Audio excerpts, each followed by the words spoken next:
On today's show, we have the current reigning Mr. Gay America, KC Sunshine, to tell us his advice on how to compete and win in the male pageantry system. He is commonly referred to as the Midwest Michael Jackson and has even been on America's Got Talent, due to his stellar illusions as the King of Pop. However, this show also highlights Casey as a fourth grade educator, his advocacy for inclusiveness in schools, and the steps he has taken to provide that environment within his own classroom. Every day, Casey posts a Song of the Day dance video to help get his students pumped for the day. So stay tuned after this show for a special Song of the Day clip from Casey with some pretty special backup dancers. Today's show is partially sponsored by Just Fun Kentucky. To learn more, go to www.jfky.org.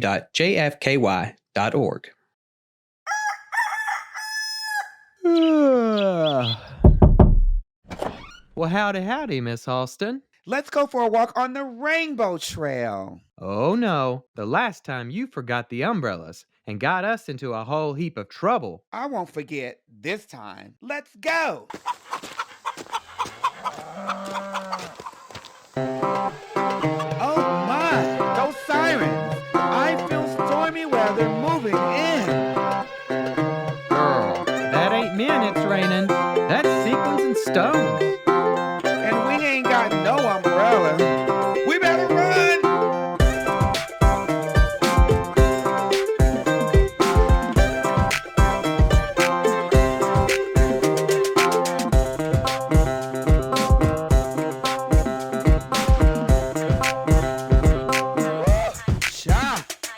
We made it. And I'm glad we had each other to weather the rainbows. Howdy, y'all, and welcome back to Weathering Rainbows podcast. We've got a pretty special guest here with us today, one in which I can actually say today we are going to double the sun and double the fun, because we have me, your host, Kurtis Sunset. We have... Myself, the gorgeous Leah Halston, as always. And... I'm your Mr. Gay America 2022, KC Sunshine from Kansas City, Missouri. Everyone. Tell us about Mr. Gay America. What is that? Mr. Gay America is a pageant system in America. It is the oldest male pageant system in our LGBTQ community. And we are actually celebrating our 40th anniversary coming up this October in Las Vegas. I am the current reigning Mr. Gay America 2022. I was just crowned, actually not even just, about almost 5 months ago. I'm getting to my halfway point of the reign, so it's been a little scary, but in October of 2021, I was crowned in Las Vegas. I competed with 24 other wonderfully qualified gentlemen from around the country, and I was very fortunate enough to be the winner for that. So what was your platform that you were kind of running on?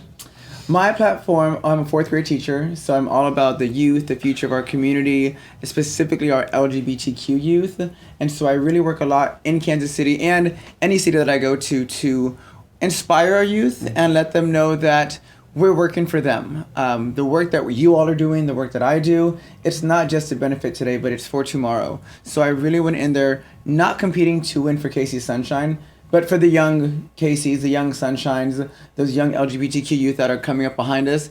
And as we know, we have a tough fight ahead of us. So instilling in them early that it is okay to be who you are loved, you are accepted, and this community is for you, this world is for you.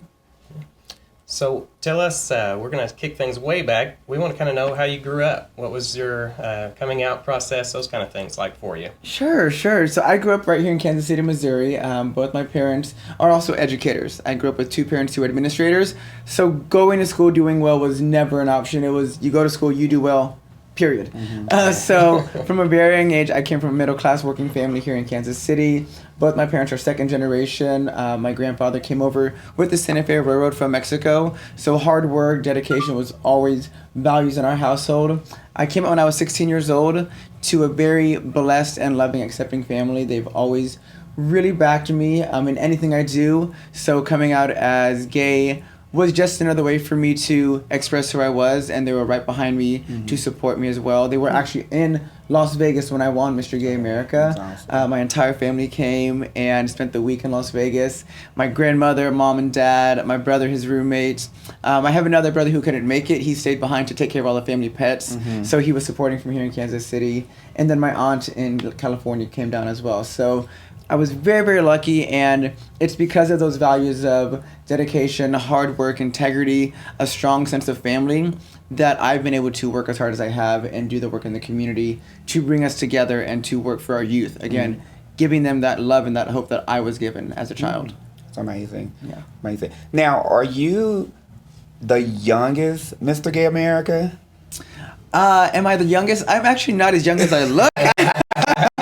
So I'm 33 years old. That's young. Yeah, it's young, but I'm not the youngest ever crowned. I believe the youngest was crowned when they were 23. Oh, wow. I want to say John Beebe when he was crowned in, oh my goodness, I'm blanking, 90? He's going to be mad if I get the date wrong, but in the 90s, in the early 90s, when it actually used to be Mr. All-American, and now it's Mr. Gay America. But no, I'm not the youngest. I'm probably the youngest looking, but definitely not the youngest. But thanks to my parents, you know, we can say that I look the youngest. Wow, amazing. That's it. We're stopping the show. He, as a 33-year-old sitting next to him. Oh, and, God. Yeah. Who booked him? Actually, so I did on that. I Snapchatted what we were doing today, and I was like, these are the people we're interviewing. And the first question that somebody was like, find out his skincare routine. So Skincare routine. So I have a good friend of mine, one of my best friends, who is an esthetician, and the work for Mr. Gay America, when I decided I was going to run this past year in 2021, I went and competed, and I came in 4th alternate, 5th overall. So as soon as I got back to Kansas City, I was like, I want to start working. The first thing, I want to be presentable. So my friend got me on a really good regimen called Bioelements.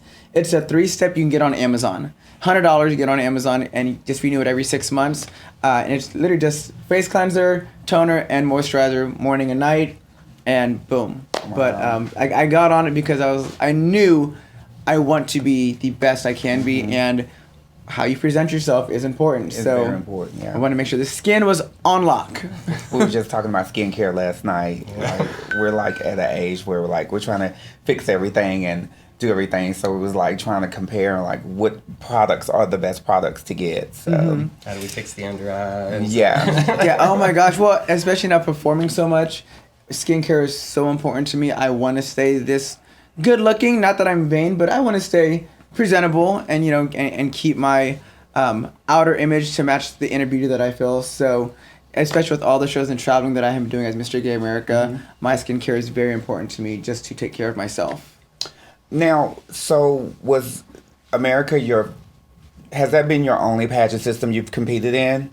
It was actually the third system that I've competed for. In 2017, I competed for the Entertainer of the Year, Mr. EOY, and I came 2nd alternate overall.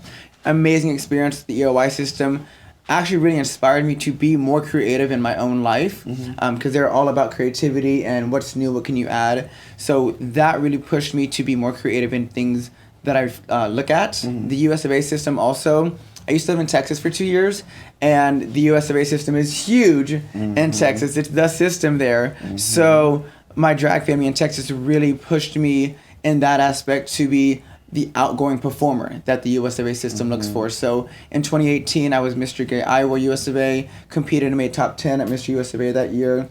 And I swore that I was going to take some time off when I got with my husband. And here comes Simba R. Hall, and he came to Kansas City for a youth event that I was putting on and approached me about, you know, you have a great platform, you are passionate about the work that you and the community, this is what America's looking for. And I was very apprehensive.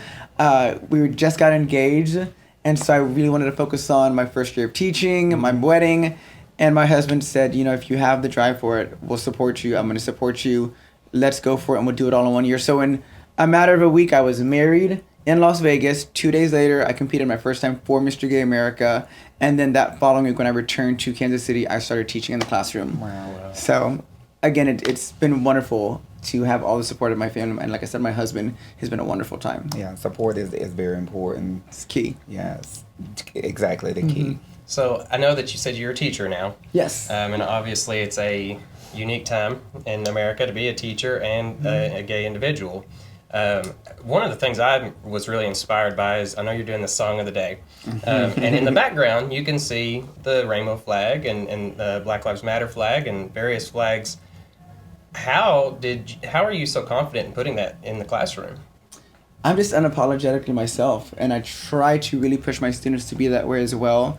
Coming into teaching, I was very lucky to actually be at the school. My mother was a principal there for 10 years. And when she retired from the district, 3 years later, I started teaching. And I got a call from the principal who saw my application and recognized my last name.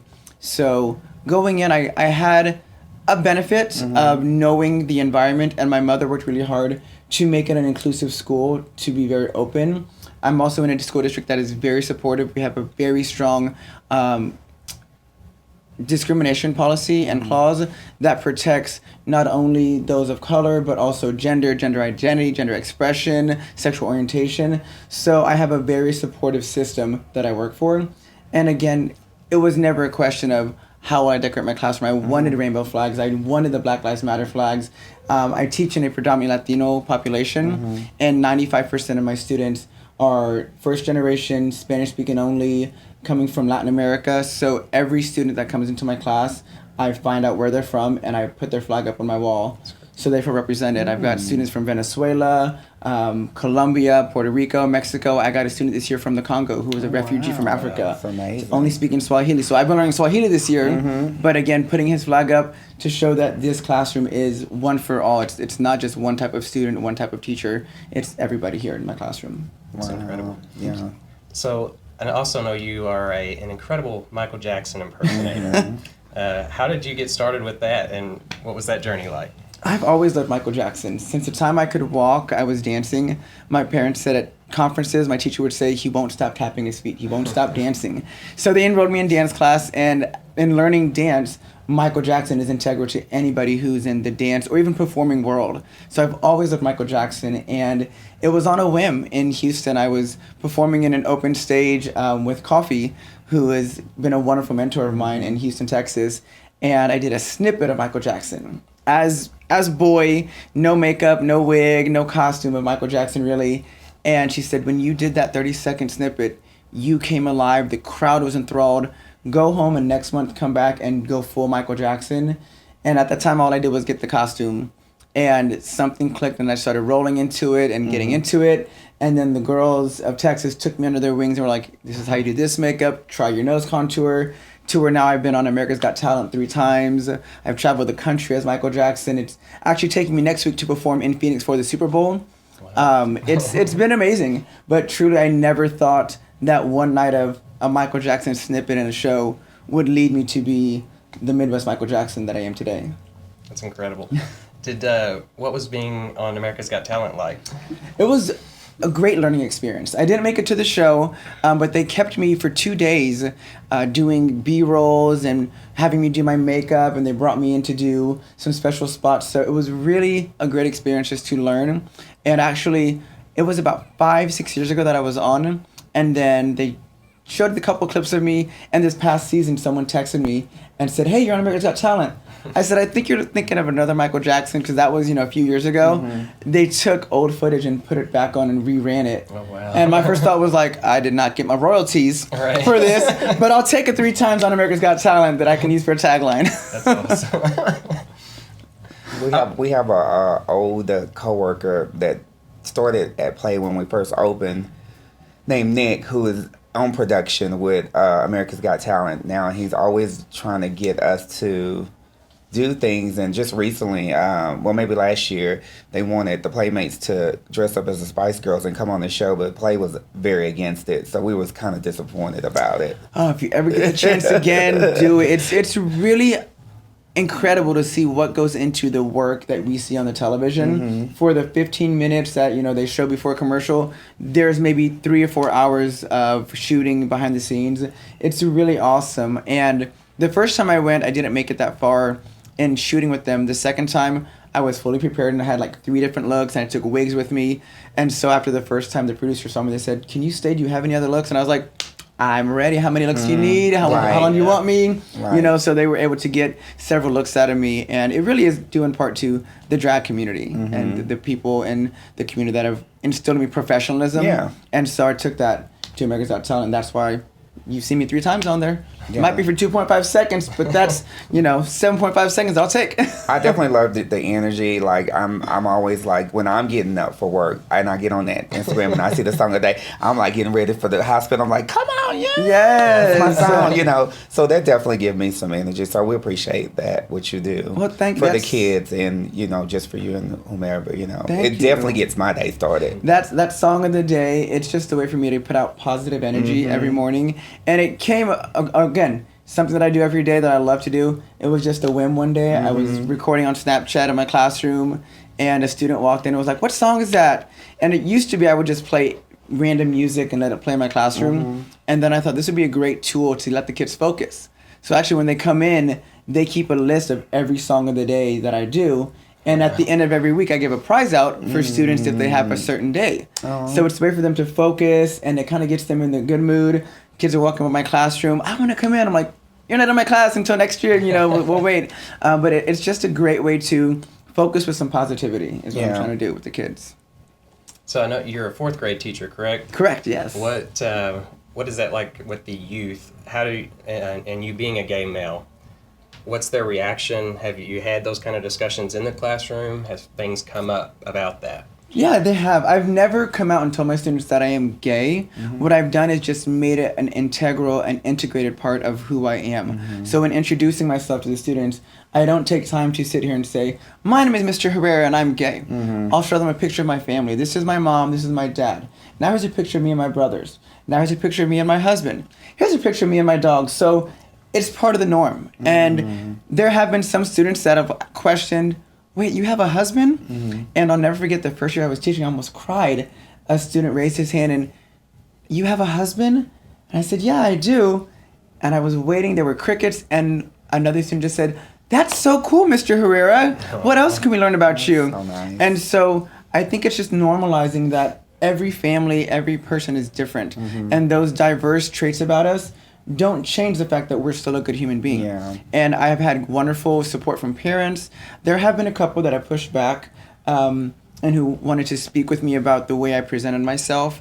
But again, I work for a very wonderful school district who doesn't tolerate that. So my principal was supportive and kind of shut it down and said, if you're upset that he talked about his spouse, that's okay. Some teachers don't like to talk about their spouses. But if you're upset because the spouse is a male, then that's not a valid argument. And so you aren't going to be able to speak to him about that. No parent has ever said anything to my face. And they walked into my classroom for conferences. The trans flag is behind me. The Rainbow Pride Progressive flag is behind me. No parent has ever said anything. And I think it's just that process of normalizing it and making it a positive thing that we talk about versus a taboo kind of scary thing. It's amazing. Wow. It's been awesome, especially when I've actually had students come out to me. I had a student last year come out as non-binary on the first day. Other students at recess came up to me and shared their pronouns with me. Last year I had a really wonderful student who was never in my class. He was not in my class. He just knew that I was a progressive and accepting. And I think they might be on the spectrum, but that's their own journey. But they asked me at the end of the year, could they have one of my rainbow flags? And so of course I said yes, and it was a small one I had on a rainbow stand, and the light on their face was just so happy. And after I gave it to them, they said, can I call you Miss or Mr. or what can I call you? I said, you can call me whatever you like as long as it's respectful, and I'll return the same respect back to you with whatever you would like to be called. That's amazing. So I think it's just our world needs to see positivity and normalize it with our community. What advice do you have for teachers out there that have that experience of students coming up and letting you know that they're on the spectrum? The first thing is to thank them. Students are trusting, and especially for the age group that I'm at, they're at a make or break point in their adolescence and their puberty to where if somebody breaks their trust, that's going to really traumatize them. So acknowledging that they're making the choice to speak on their identity, speak on who they are, and thanking them for that. And then letting them know what you're doing is okay. How can I address you? What would you like to be addressed? And also let them know that it's a safe place. A lot of students don't want to use their chosen name outside of the classroom. So check in on them and saying, is mom and dad aware of this? What's the situation at home? Sometimes relaying that information to a counselor. When a student came out to me as trans, I spoke with our counselor and said, how should we approach this? I don't want to out them, but I want to make sure that mom and dad are at least aware that they might have a student who is different and acknowledge those differences. So the counselor is very integral and helpful to bring about those conversations with the parents at home. I think just those teachers who are open to those safe spaces. Students come into my class knowing we're going to have a good time, we're going to learn, but we're going to keep the positive energy going no matter what it is. And if it's a conversation that we have to one-on-one, after every conversation, I high-five the kids. Thanks for talking with me. I appreciate you. Let's go continue to have a good day. And if you have anything, my door is always open. The counselor's door, the principal's door. This is a safe school. This is a safe classroom. This is a safe space zone. And because those are being taken away, we have to affirm those safe spaces for our youth, especially in this day and age. Yeah. Oh, wow. I know some states are actually requiring that the parents be notified if the student comes out. How do you think that that's detrimental, or how do you think that they should approach that situation? It really is detrimental, and I think teachers, in many ways, are a second parent to those students. I've had parents thank me because I'm with their students more than they are during the week. And so we have to really look at it as this dynamic of a teacher and a student. It's not always the same for every student. And we have to approach them as individuals. So when a student does come out to me, it's not my job to come out for them, but it is my job to talk to the parents and say, what kind of home is the home life? How safe is it? Have you ever had these conversations with your student? Have you ever had conversations where they feel safe to talk about their identity? And so seeing how we can begin the conversation without outing the student and embarrassing them, or in some cases, making problems and trouble for them. It's really important to feel the ground you're on. If it doesn't feel like it's a safe zone at home, seeing what you can do within the ramifications that you're working in. Again, I work in a very accepting district, and I'm very thankful for that. But I know it's not the same case for other districts, other teachers, so they've really got to tread softly and see what they can do to benefit the student. That's the biggest thing, is the student has to be the one benefiting, not the district, not the teacher, not the parent, but what's best for the student and their identity and their journey. Wow. So I want to turn back now to Mr. Gay America, pageantry, and that sort of thing. Obviously, you're a winner. And there's a lot of people out there that are looking to you and going, okay, well, what advice does he have for me if I want to go and do this? We actually just got to be a part of LaWanda Jackson's interview process and learn a lot through her. What advice do you have for people that are in competing? My biggest advice that I tell all youth, everyone that I work with, just do it. Just do it. Like any other journey, you're going to have trials and errors and fails and passes and wonderful times and horrible times, but it's part of the journey. No road is without speed bumps. So getting into pageantry, I never expected to excel. I wanted to, and we always hope for the best, but instilling in those that I work with, I've mentored those who are getting into pageantry, youth and adult alike, and I tell them the worst thing that happens is you don't win. But the best thing about it is there's many more people in that group of non-winners than there are of the one winner. So take what you can do in every situation as a learning experience. The times that I did not win EOY or USofA, or the first time I went to Mr. Gay America and didn't win, I took everything as a learning experience. Never in my life have I ever thought I lost everything. I lost winning a title, but I didn't lose experience. I didn't lose connections. I gained connections. I gained experience. I gained knowledge. What did I gain? And I think that's a big part of how I was brought up, is being optimistic in what is it you're winning, not what did you lose. Because many times that list of losing is very long, but if you look at the winnings, those feelings and those experiences that we get are more invaluable than the first time winning a crown or first time out the gate winning the race. That's only one person's going to do that. And chances are they've got more experience than you do. So what can you learn from them? That was when I didn't win last year at Mr. Gay America, the first thing I did was reach out to Christopher Iman. And I said, I'm humbled to compete with you. I know your history. You are Mr. Continental. You are Mr. Black America. You're Mr. USofA. What can I learn from you? What advice do you have? How did I approach this? How did you approach this? And so being humble enough to step into that role of being a learner. I'm always learning. And pageants, performing, take what you can and learn from them.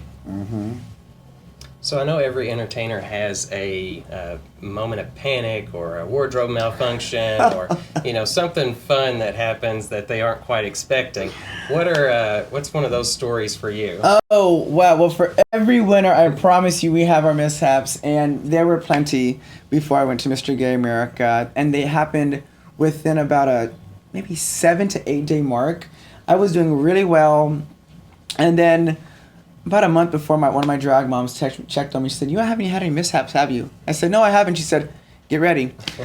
And the week before we left, part of my talent was having a body double come on. And I did Michael Jackson. And when I changed into the Thriller mask, I had a body double come on. I got set up to do a surprise reveal for Scream. And a week before I left, the impersonator, who was a friend of mine in Las Vegas, was booked in a show in New Orleans. And he calls me and says, "I'm so sorry, brother. I hate to do this to you, but they need me there on Thursday, and I know your pageant is on Thursday, and I got to leave on Wednesday night." So, oh my gosh. And this was on my way to my final rehearsal with my backup dancers here in Kansas City, and we had dancers in Las Vegas. So I reached out to the group and I said, they were students at a conservatory in Las Vegas. And I said, "Does anybody have a friend? It has to meet this size, this criteria, this skin complexion. The costumes have already been made, so I don't have time to make new ones." And lo and behold, won't he do it? One of the dancers had a roommate who had just asked him, "Man, I wish I could be a part of this. If there's anywhere that I can be involved, let me know." He was about my height, my size, and I said, "Have him send me a video in the next 24 hours as his audition." He sent it within 30 minutes. My dance captains and I watched it, and I said, "I think he's got the part." Well, we got to Vegas a couple of days before to do dress rehearsals, and this kid was hungry.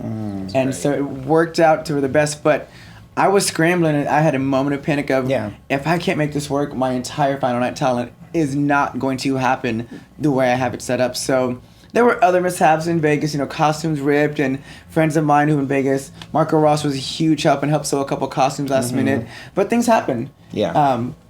It's due in part that I've surrounded myself with a great team and wonderful connections, and I was able to call those people my dance captains the day before my final night talent and said, "You know what, we need to recast some of the parts. Let's move some dancers here and there. We're on a good trajectory, let's keep it going." The dancers knew it wasn't personal, it was professional, and so before final night, while I was going around getting costumes sewn, my dancers were rehearsing for 2-3 hours, re-choreographing, reassigning parts to make it the best. And again, it was those connections, that support system that I put behind me. They were there for the win, and they knew what they had to do. So if you have a good village, then any speed bump you're going to hit, you're going to coast right over it and then continue on a smooth trajectory. So don't be afraid to try it, and don't be afraid, I would tell those contestants who are like, "This has happened, this may happen." That's okay. Roll with it. What can you do to make it better? Who do you got behind that's going to support you? Yeah, we spend too much money, in pageants for that. So I definitely know and understand about that. Yeah, too much money to let one little thing trip you up the rest of the way. I mean, if we want it, which you're in it because you want it, what are you going to do to get it? Well, you had a good team. I think the last time I competed was 2018 at USofA Classic. My dancers were in bathhouse, and I'm like, "Where's everybody at?" Oh no! And I'm like, "Okay, this is why she got third." No. Yeah, my dancers were nowhere to be found. So yeah, I had a wonderful team. My dresser with my auntie Iman Michaels and my two captains from Kansas City, Momo and Kevin. We'd worked on the talent for 10 months, workshopping ideas and the lineup and the choreography and how we wanted to stage it. So they were just as invested as I was.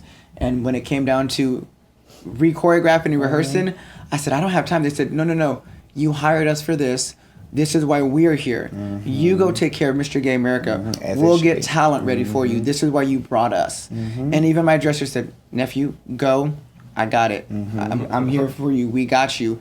And I was very, very, in the moment, wanted to cry. And she was like, "Stop crying and go. Do your thing." But it's that team, the support system that we built behind us. Yeah. That's great. One question I have that is kind of unique to you. We've had a couple of male entertainers on the show, but obviously in the LGBTQ community, a lot of people immediately go the drag route. They think that this is the way to go. What made you go this route versus going into drag? Somebody told me that I was not a good drag queen. Somebody told me, they said, "Look, Back when I was, 16, 17 came out, and I started going to the youth center here. It was called Passage at the time, and we had monthly drag shows for youth. And I was thinking I was so cute with just a little bit of chapstick and some blush. And they said, you're a pretty girl, but we're having this turnabout show. Try something different. And I did some Chris Brown performances. And as a dancer, somebody who's been brought up doing hip hop all my life, they were like, baby, you're a pretty girl, but you are slaying it as this male character. Don't go back. Then they were real with me. They didn't beat around the bush. And from there, it kind of started working, and I started doing more shows here in Kansas City at the youth center. And then Kansas City actually had the first ever youth pageant here in Kansas City. Our Pride put on what was called the Kansas City Pride Youth Royalty Court. And they suggested I go out for it. And they came up with the title called Duke. There was Duke and Duchess, Prince and Princess. Prince and Princess were for drag king and drag queens. And the Duke and Duchess were for male presenting as male, female doing AFAB. And they said, go out for Duke. And I did it. I won. There were 4 other contestants. And very similar to a regular pageant. On-stage Q&A, presentation, formal wear, talent. And at 18, I won every category. Wow. But I didn't realize I was going to be on this path to continue into pageantry. I did it because I loved performing and I loved being on the stage. And then they said, well, there's work to do with it. You have to do work in the community. I was like, oh, this is great. I love community service. What do I got to do? And from there, it just kind of spiraled, and I continued in pageantry, doing male performing, male entertainment. Michael Jackson came along. Then I started doing Prince illusions. Then I started doing actual pageant, and it was like, ooh, this is a good bread, but this is a good talent to have. I would have never thought when I was 18 doing that youth pageant that I would then be Mr. Gay America. To now where I helped direct the Youth Royalty Court, the pageant that started me on my way, I'm now the director of here in Kansas City. Wow. So it's very much full circle moment, coming back to my roots and giving back to what gave me so much and put me here in this seat. Yeah. I'm starting to think we need a LaWanda and Casey double Prince illusion show. I am not gonna touch that. One or the other. No, ma'am. I'm not doing that. We're a show for rural youth. A lot of times they don't have families that are supportive. Some are even cast out of their families. What advice do you have specifically for rural youth out there? Well, for the rural youth, growing up in Kansas City, my parents moved us to the suburbs for the education system. And so I grew up around conservative individuals. And predominantly, I went from a Latino, African-American population to predominantly middle upper class Caucasian communities. So in that sense, I did have to become the minority. And I know how hard that can be, but finding your light within and just letting it shine. Whether that's, if you have to sneak out and go to the LGBT community center, make it work. If you have to have that one friend that you confide in and you talk to, find that one person. It's difficult, and I won't sugarcoat it for anybody because it was never sugarcoated for me. My dad told me the day after I came out, you're going to have a tough life. You're going to have a hard road, but you are strong enough. You have a support system. You have to make the best choices for yourself, though.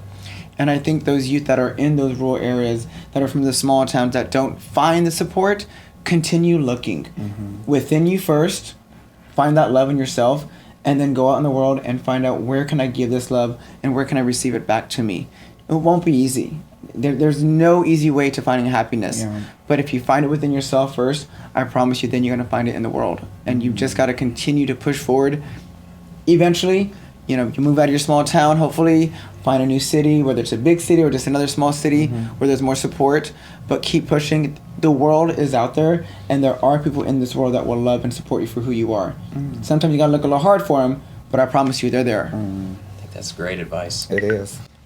We do a final little game, I guess, where you get to ask us any question under the sun. You can ask Leah one question, and you get to ask me one question, and that's kind of how we start wrapping up. Right on. Well, Leah, I would love to know for you, why do you do what you do? I've seen you perform, you heard on the podcast. Why do you do what you do? I think I do what I do because, it's a passion, and it's an escape to another world outside of my crazy world that I'm already living in. And I never thought in a million years that I would be doing what I'm doing, still doing what I'm doing right now at my age and everything that I've been through. But apparently there's still something there for me to accomplish is why I'm still here. Because every time I try to retire, something comes up, something. I'm keep doing this. I'm keep elevating. So I know that I'm changing somebody's life. That's another reason why I do it. You know, I was just saying this the other day on the microphone. You know, I love Drag Race and what Drag Race is doing. Yeah. But it's the small things to me that keeps this engine running and keeps me going. I just posted on Instagram. A girl wrote me a note, and she said, I can't remember what she said, but it touched me. And I never post anything like that. You know, I get a lot of notes, but I posted that note because it told me, Leah, this is why you're here. Leah, this is why you're doing what you're doing. Every time I hit that stage, I'm changing somebody's life. Yeah. You know, whether I'm talking or whether I'm performing. And just that note made me say to myself, this is why the engine is still going. And this is what keeps me going. You know, even when I think about retirement, that note is always going to be in my head. And that note that's going to keep me elevating, keep me pushing. Yeah, the cause of their love that. Mm-hmm. Yeah, you're changing lives. Because some people do it just to do it. I have a passion. I learned from the best, you know. Mm-hmm. So I have a passion for it. And that's why, you know, when I speak of retirement, I know she probably want to slap the shit out of me, but, you know, I don't think there's a retirement, you know. Yeah, I agree. I'm there for a purpose, so. Okay. And question for you, Kurtis. You're doing what you're doing, and I'm sure it's very similar to Leah, why you're doing what you're doing. What change do you hope will come out from what you were doing? So the reason I actually started the podcast, I grew up in a very, very conservative family. I'm the only male in my family that's not a Baptist minister at some point in my life.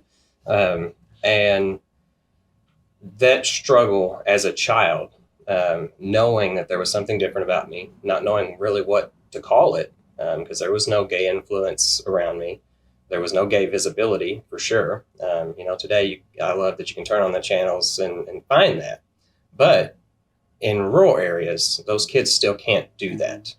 So they've got to find things and find them in ways in which their parents can't track them. You know, the internet, you can know where somebody goes on the internet.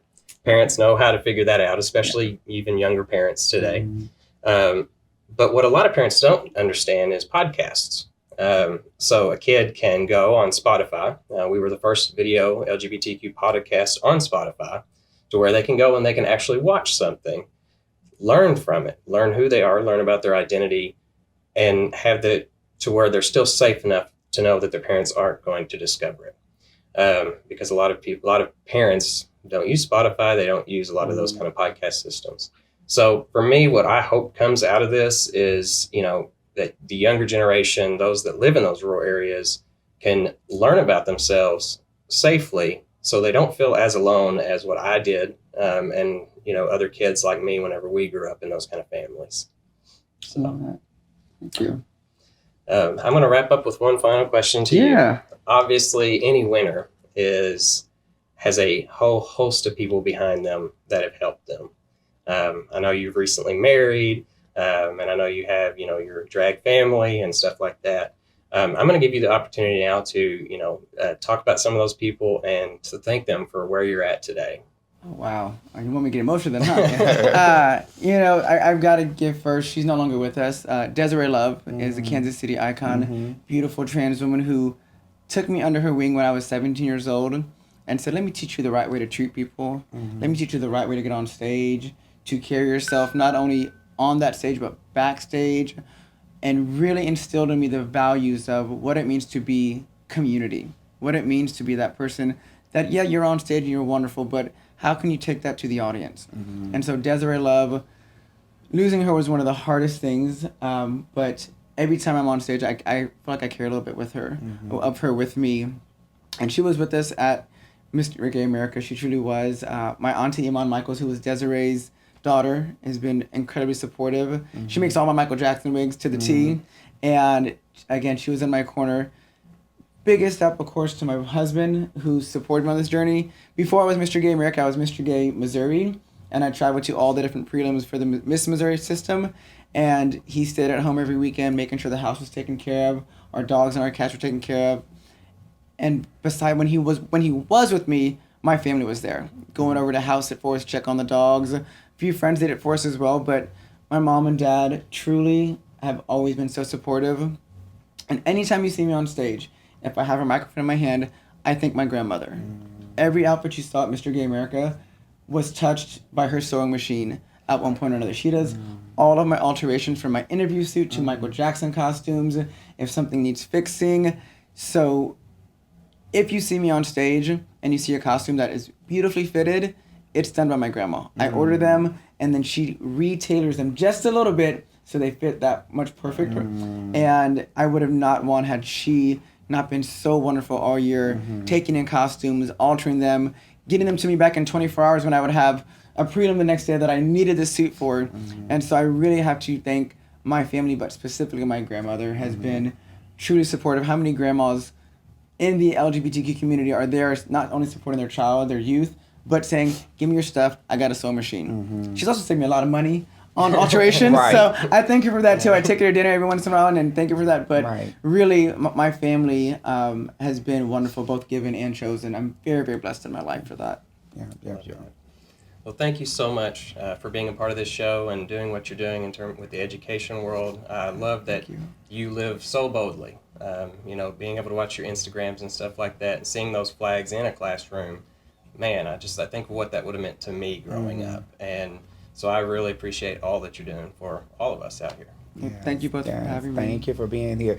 And the song of the day is, if you guys can listen, they're playing Michael Jackson in the club, Billie Jean. That's something I think we need to do real quick. We'll do a little, we'll pick a song, and then Leah and I will be your backup dancer. Let's do a song at the end. Let's do a song at the end. I would love that. So it's February, so it's got to be a Motown song. Yeah. I love it. Theme of the month for February is Motown in honor of Black History Month. Yes. The contributions that Motown made to American music, but especially African American music in general. So, as long as it's a Motown song, let's pick a Motown song. Okay. I'm partial to Jackson 5, you know. You pick the song. You pick the song, and we'll definitely. Let's do ABC.